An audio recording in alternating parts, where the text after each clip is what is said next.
नमस्कार, स्वागत है आपका न्यूज 18 पंजाब हरियाणा हिमाचल में। मैं हूं आपके साथ कुसुम रावत। बुलेटिन की शुरुआत झज्जर की खबर के साथ करेंगे। झज्जर में किसानों ने बीजेपी दफ्तर के शिलान्यास के कुछ ही वक्त बाद नींव उखाड़ दी। कुछ देर पहले ही यहां पर बीजेपी के अध्यक्ष ओपी धनखड़ ने कार्यालय का भूमि पूजन किया था। उधर पुलिस ने कुछ नामजद किसानों पर एफआईआर दर्ज कर ली है और पूरा मामला क्या है इस रिपोर्ट के जरिए आपको दिखाते हैं।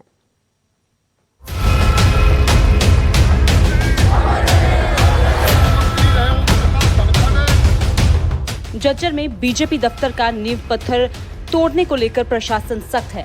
प्रदर्शन करने वाले 50 से लेकर 60 किसानों के खिलाफ मामले दर्ज कर लिए गए हैं। रविवार को ओपी धनखड़ के नींव पत्थर रखने के कुछ देर बाद ही किसानों ने इसको उखाड़ दिया और कृषि कानूनों को लेकर जबरदस्त प्रदर्शन किया।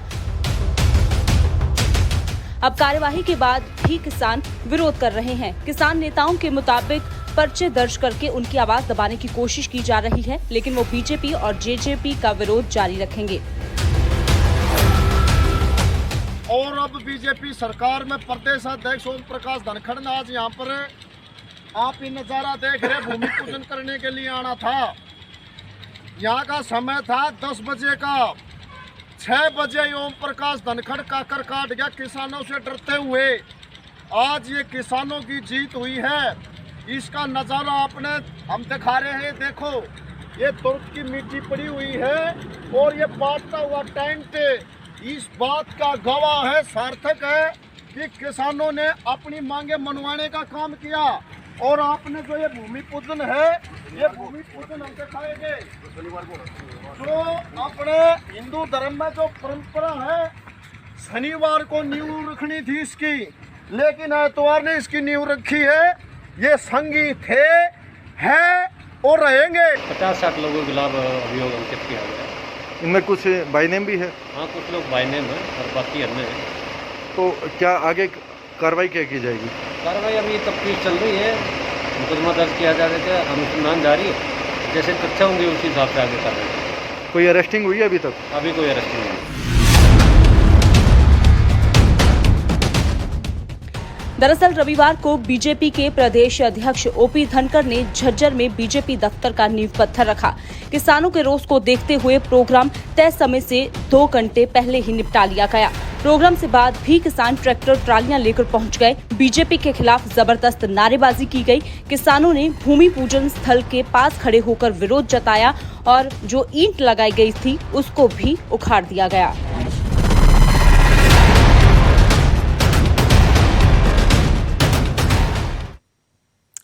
और हैरानी की बात यह कि इन सब तस्वीरों के बावजूद किसान नेताओं के हैरान करने वाले बयान सामने आते हैं। किसान नेता गुरनाम सिंह चडूनी का कहना है कि चाहे जो हो जाए वो कृषि कानूनों की वापसी तक अपना आंदोलन यूं ही जारी रखेंगे। किस तरह तुम ਹੁਣ ਵੇਖਦੇ ਹੋ ਕਿ ਇਹ ਜਿਹੜਾ ਅੰਦੋਲਨ ਹੈ ਹੁਣ ਅੱਗੇ ਕਿਸ ਤਰ੍ਹਾਂ ਸੋਲੂਸ਼ਨ ਜਿਹੜਾ ਇਹ ਖੁਦਾ ਤੇ ਖੁਦੀ ਦਾ ਟਕਰਾਅ ਹੈ ਕਿ ਖੁਦਾ ਤੇ ਖੁਦੀ ਦਾ ਟਕਰਾਅ ਜਦੋਂ ਹੁੰਦਾ ਹੈ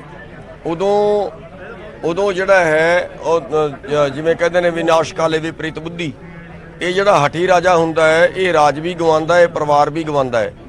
ਤੇ ਉਹੀ ਬੀਜੇਪੀ ਦੇ ਨਾਲ ਹੋਣੀ ਹੈ। ਇਹਨਾਂ ਦਾ ਰਾਜ ਵੀ ਜਾਏਗਾ ਤੇ ਗੱਲ ਵੀ ਮੰਨਣਗੇ। ਇਹ ਬੀਜੇਪੀ ਵੀ ਖਤਮ ਹੋਏਗੀ। ਜਿਹੜੇ ਸਟੇਟ 'ਚ ਇਲੈਕਸ਼ਨ ਆ ਰਿਹਾ ਉੱਥੇ ਮਿੱਟੀ ਪਲੀਤ ਹੋ ਰਹੀ ਹੈ ਨਾ। ਤੁਸੀਂ ਹੁਣ ਕਿਸ ਤਰ੍ਹਾਂ ਵੇਖਦੇ ਹੋ? ਆਬਵੀਅਸਲੀ ਹੁਣ ਜਨਵਰੀ ਤੋਂ ਬਾਅਦ ਲੈ ਕੇ ਅੱਜ ਤੱਕ ਕਿਸੇ ਵੀ ਤਰ੍ਹਾਂ ਦੀ ਕੋਈ ਗੱਲਬਾਤ ਜਿਹੜੀ ਹੈ ਉਹ ਸਰੀ ਨਹੀਂ ਲੱਗੀ। ਤੁਹਾਡੇ ਵੱਲੋਂ ਵੀ ਕਿਹਾ ਗਿਆ, ਉਹਨਾਂ ਵੱਲੋਂ ਵੀ ਕਿਹਾ ਗਿਆ, ਲੇਕਿਨ ਹੁਣ ਤੱਕ ਦੀ ਸਿਚੁਏਸ਼ਨ ਜਿਹੜੀ ਆਪਾਂ ਗੱਲ ਕਰੀਏ, ਚਿੱਠੀ ਦੀ ਅਸੀਂ ਗੱਲ ਕਰੀਏ ਕੇਂਦਰ ਤੋਂ ਚਿੱਠੀ ਦੀ, ਤੁਸੀਂ ਕਿਸ ਤਰ੍ਹਾਂ? ਕੋਈ ਗੱਲ ਨਹੀਂ, ਕੋਈ ਬੀਜੇਪੀ ਨੂੰ ਫਾਇਦਾ ਥੋੜਾ ਹੀ ਹੋ ਰਿਹਾ ਉਹਦਾ। ਜਿਹੜੀ 6 ਮਹੀਨੇ ਪਹਿਲਾਂ ਬੀਜੇਪੀ ਦੀ ਹਾਲਤ ਸੀ ਅੱਜ ਥੋੜਾ ਰਹਿ ਗਈ ਹੈ। ਅੰਦੋਲਨ ਤਾਂ ਅਸੀਂ ਲੜੀ ਰਹੇ ਹਾਂ, ਸੜਕਾਂ ਤੇ ਅਸੀਂ ਰੋਕੀਆਂ ਹੀ ਹੋਈਆਂ ਨੇ। ਠੀਕ ਹੈ, ਇਹ ਅੰਦੋਲਨ ਤਾਂ ਸਾਡਾ ਅੱਗੇ ਵਧ ਰਿਹਾ, ਪੂਰੇ ਦੇਸ਼ 'ਚ ਫੈਲ ਰਿਹਾ ਹੈ। ਤੇ ਪਹਿਲਾਂ ਤਾਂ ਹਰਿਆਣਾ ਪੰਜਾਬ 'ਚ ਹੁਣ ਤਾਂ ਪੂਰੇ ਦੇਸ਼ 'ਚ ਫੈਲ ਗਿਆ। ਸਾਡਾ ਅੰਦੋਲਨ ਤੇ ਵਧ ਰਿਹਾ ਤੇ ਬੀਜੇਪੀ ਦਾ ਗ੍ਰਾਫ ਘਟ ਰਿਹਾ। तो बिल्कुल जिस तरह हुण सिचुएशन जी है गुरनाम सिंह चडूना वालों कह रहा है कि बीजेपी का जो ग्राफ है, हालांकि बीजेपी को इन्होंने टारगेट लिता कि बीजेपी जो है घट रहा है, लेकिन अंदोलन जो है वो ज़्यादा चल रहा है तो अगे होर जो बढ़ेगा जब तक उन्होंने जी डिमांड है वो पूरी नहीं होगी। चंडीगढ़ तो कैमरामैन विनोद कुमार नाल मनोज राठ, न्यूज़ 18 पंजाब। तो किसानों के नाम पर पंजाब की सियासत में फिर भूचाल सा आ गया है। केंद्र सरकार खेती पर सब्सिडी खत्म करने की तैयारी कर रही है, यानी कि किसानों को खेती के लिए जितनी तरह की सब्सिडी मिल रही है उन्हें केंद्र सरकार धीरे धीरे अब खत्म करना चाहती है। बाकायदा इसके लिए राज्य सरकारों को चिट्ठी लिखकर कर्ज का ऑफर या यूं कहें लालच भी दिया गया है।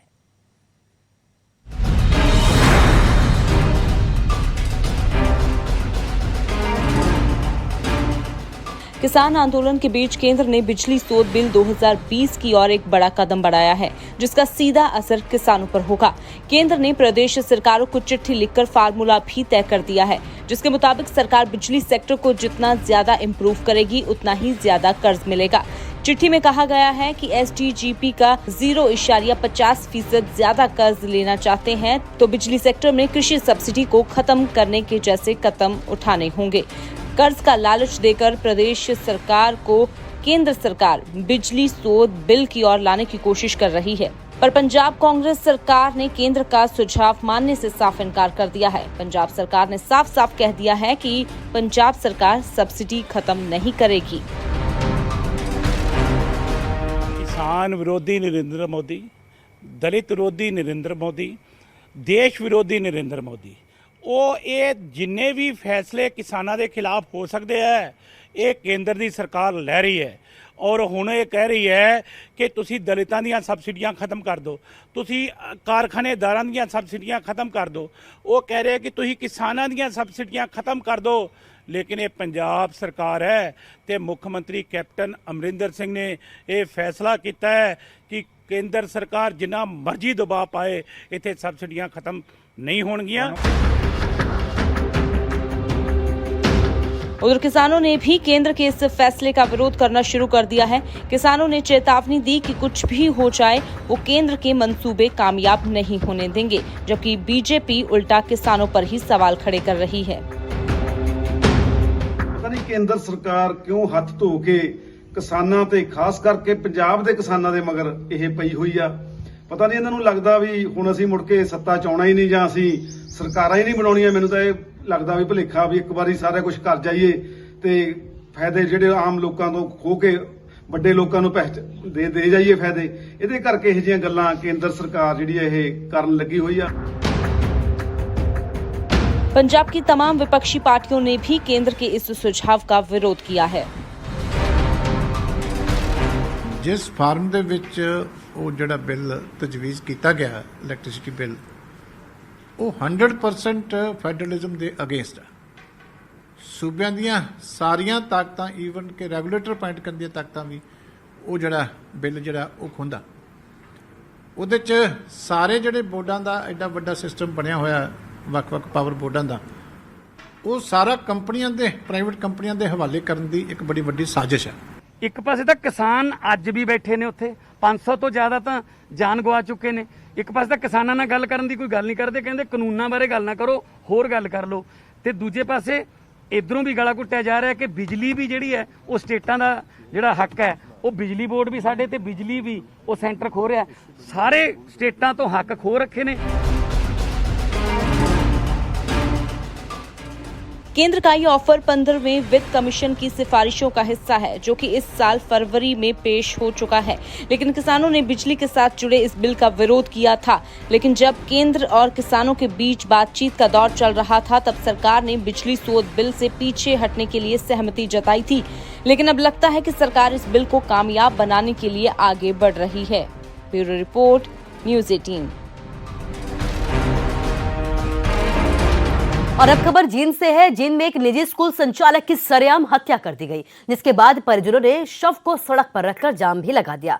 2 साल पहले ही मृतक के बेटे की हत्या ऐसे ही की गई थी। अब पुलिस इस मामले को बेटे की हत्या से भी जोड़कर देख रही है।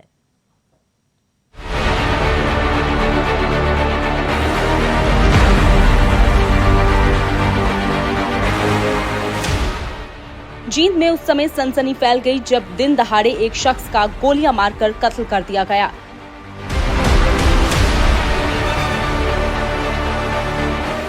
मामला उचाना कला के अलीपुर का है, जहां एक शख्स सैर करने के लिए अपने घर से निकला। रास्ते में ही कुछ बदमाशों ने उसे घेर लिया और एक के बाद एक उस पर कई फायर किए। मृतक का नाम सुरेश बताया जा रहा है, जो पिछले 25 सालों से एक निजी स्कूल चला रहा था। 3 साल पहले मृतक के बेटे का भी इसी तरह कत्ल हुआ था। कुछ बदमाशों ने चाकू मार के उसको मौत के घाट उतार दिया। सुरेश अपने बेटे को इंसाफ दिलाने की लड़ाई लड़ रहा था, पर इससे पहले कि वो अपने बेटे को इंसाफ दिला पाता, खुद ही खामोश हो गया। सुबह हर रोज जाते थे वॉकिंग पे, तो हर रोज का जाना था। आज पता अचानक ही 2 बंदे बाहर से आए, तो उन लोगों ने जब सामने से अटैक किया, पहली गोली माथे में मारी, मामा जी के थे मेरे, और दूसरी अपने इस पेट में, और कई गोली मारी हैं। और जो पास में लोग थे उनको भी धमकी दी गई है कि यदि तुम बीच में आओगे तो तुम्हें भी गोली मार दी जाएगी।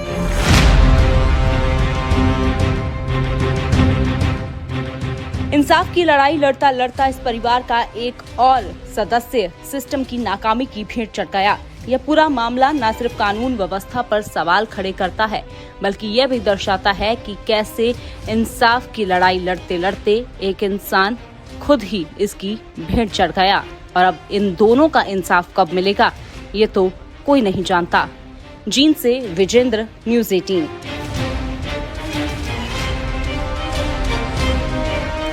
और अब खबर सिरसा से है, जहां पर बारिश के बाद वाटर लॉगिंग की समस्या से लोग परेशान हैं। शनिवार और रविवार को तेज बरसात के बाद शहर के कई इलाकों में जलभराव हो गया था। इस जलभराव से इलाके में रहने वाले लोगों को काफी परेशानियों का सामना करना पड़ रहा है। जलभराव की स्थिति जानने के लिए सिरसा के उपायुक्त अनिश यादव ने शहर के विभिन्न इलाकों का दौरा भी किया और ये आश्वासन दिया है कि जल्द से जल्द इस समस्या का समाधान कर लिया जाएगा।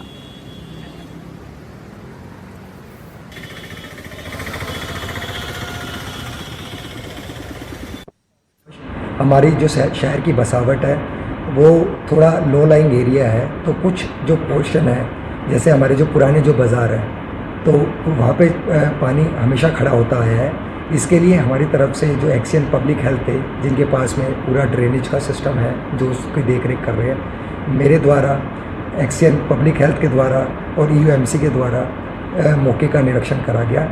वहाँ पे सभी जो हमारे अधिकारीगण हैं उनको दिशा निर्देश दिए गए कि आपकी जो ड्रेनेज सिस्टम्स है इसकी हम साफ़ सफाई कर लें। अभी हमारे पास टाइम है 15-20 दिन का, तो उस चीज़ को हम इम्प्लीमेंट कराएंगे टाइम बाउंड मैनर के अंदर।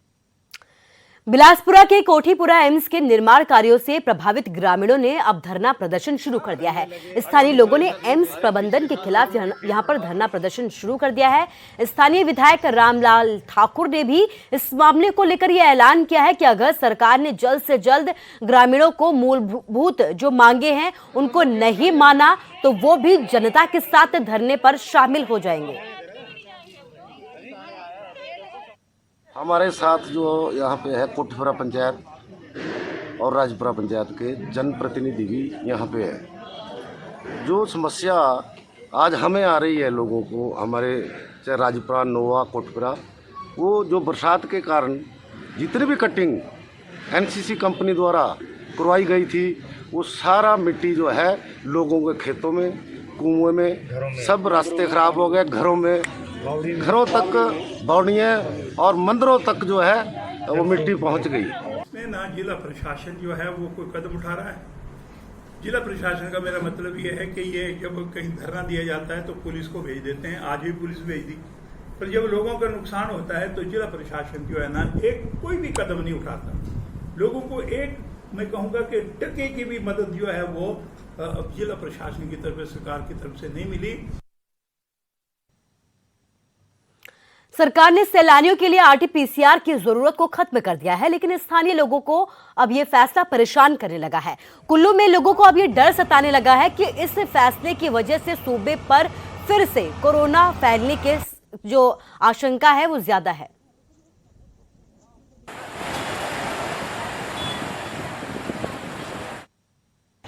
ऐसा है ना, जो भी सरकार का फैसला है ना जी, बाकी तो ठीक मान रहे हैं। जो बाहर से टूरिस्ट वाला वो गलत है। वो तो बिना इसके क्या नाम, वो तो क्या नाम, उनका टेस्ट होना चाहिए और वो टेस्ट के मुताबिक ही आना चाहिए उनको। सैलानियों का तो स्वागत है, क्योंकि उन्हीं के बलबूते हम लोगों की रोजी रोटी चलती है और प्रदेश के 90% लोग जो हैं वो टूरिज्म से ही जुड़े हैं किसी न किसी रूप में। इसलिए चलो ये तो एक स्वागत योग्य इनका फैसला है कि भाई इन्होंने अलाउ किया, लेकिन साथ में RT-PCR जो रिपोर्ट है वो मस्ट होनी चाहिए।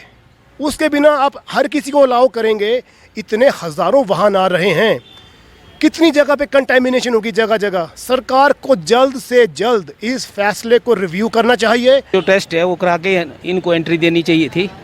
ये तो फैसला गवर्नमेंट ने ठीक नहीं लिया, तो आने वाले ये बस महीने 1.5 महीने के बाद फिर दोबारा ये जो है ये ज़्यादा बढ़ जाएगा।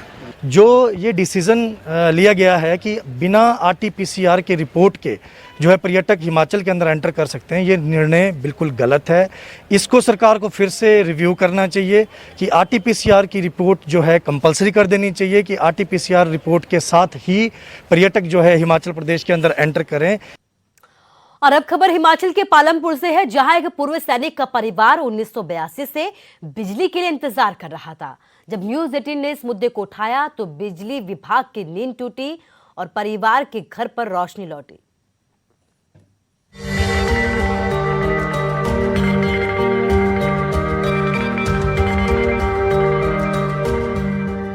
बात 1982-83 की है, जब पूर्व फौजी वीरताराम ने पालमपुर में घर बनाया था।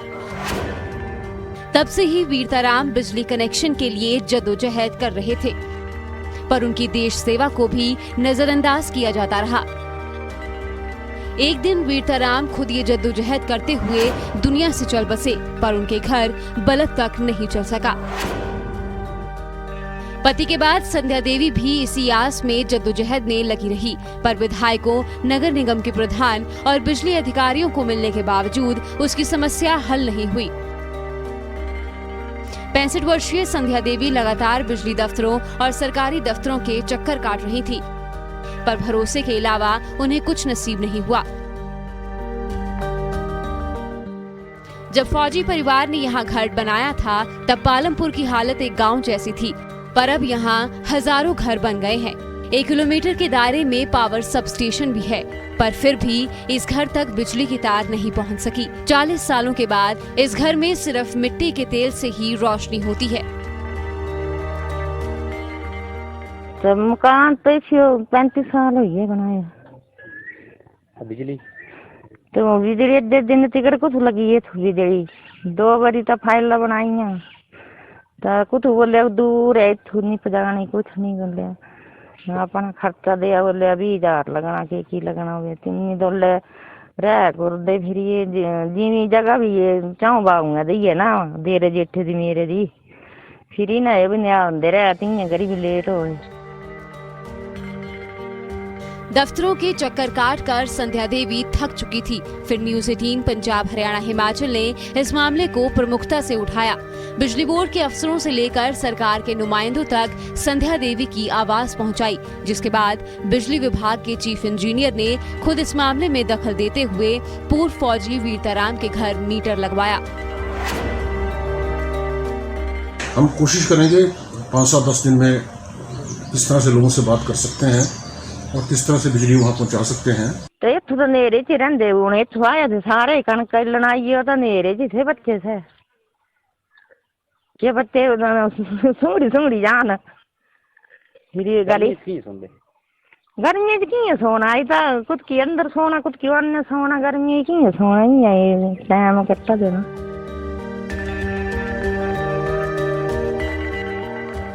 वीरताराम खुद तो इस दुनिया से चले गए, पर उनका संघर्ष उनकी पत्नी ने नहीं टूटने दिया।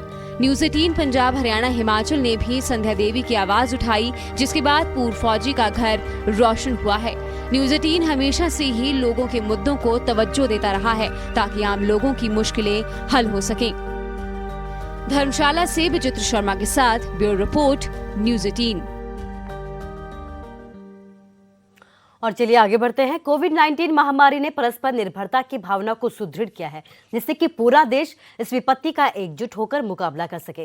वैक्सीनेशन लगातार जारी है, लेकिन जरूरत है कि हम सभी मिलकर अपना सर्वश्रेष्ठ योगदान दें, जिससे हम एक साथ इस वायरस को हराने की तरफ अपने कदमों को आगे बढ़ा सके। नेटवर्क 18 इस मुहिम में हर कदम पर आपके साथ खड़ा रहेगा। जब तक सभी सुरक्षित नहीं होते, तब तक कोई भी सुरक्षित नहीं होगा। इसी सोच के आधार पर हमारे कैंपेन संजीवनी का लक्ष्य ये सुनिश्चित करना है कि वैक्सीन पाना हम सभी भारतीयों का अधिकार है।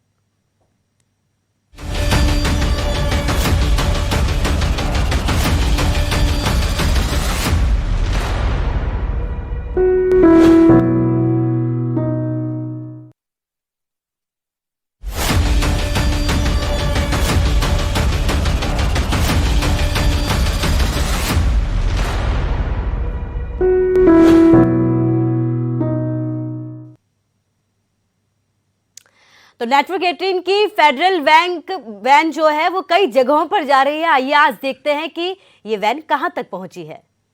टीका लगा, वो जरा टीका लगा, जब अपनी बारी आए टीका लगा, हो ये जो ढाल सी है वो कमाल सी